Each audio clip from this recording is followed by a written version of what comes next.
In another strong action against narco-terrorism, the U.S. military launched a strike targeting a suspected drug-smuggling boat, this time in the Caribbean. We are still gathering more details on that, but at the moment, some crew members are believed to have survived a first in such operations, according to a U.S. official who spoke anonymously to Reuters. Before this story operation, U.S. military strikes targeting suspected drug vessels near Venezuela had resulted in the deaths of at least 27 people. The Trump administration maintains that the U.S. is effectively at war with narco-terrorist organizations based in Venezuela, thereby justifying the strikes as lawful. The strikes occur amid a significant U.S. military buildup in the Caribbean, featuring guided missile destroyers, F-35 fighter jets, a nuclear submarine, and approximately 6,500 troops as President Donald Trump intensifies the confrontation with the Venezuelan government.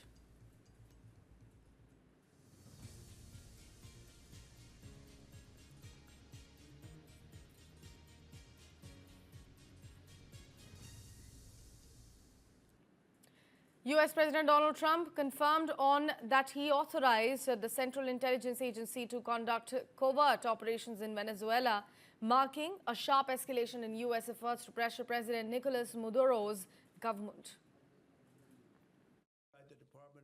U.S. President Donald Trump confirmed on Wednesday that he authorized the Central Intelligence Agency to conduct covert operations in Venezuela. I authorized for two reasons, really. Trump told reporters his reasons were migration of Venezuelans to the U.S. and drug trafficking. Trump has, in recent months, ordered a large U.S. military buildup in the southern Caribbean. Troops have conducted at least 5 strikes on vessels the Trump administration has described as involved in drug trafficking without providing evidence.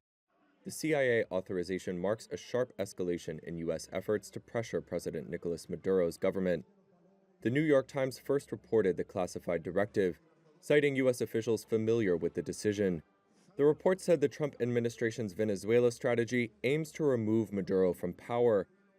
Trump declined to answer when asked if the CIA has the authority to execute Maduro. Oh, I don't want to answer a question like that. That's a ridiculous question for me to be given. Not really a ridiculous question, but wouldn't it be a ridiculous question for me to answer?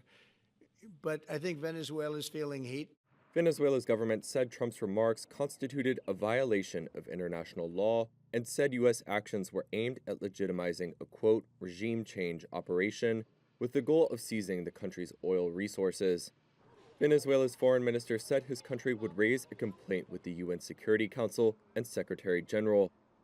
Reuters could not independently determine what specific actions Trump has authorized, and the White House declined to elaborate on the president's comments.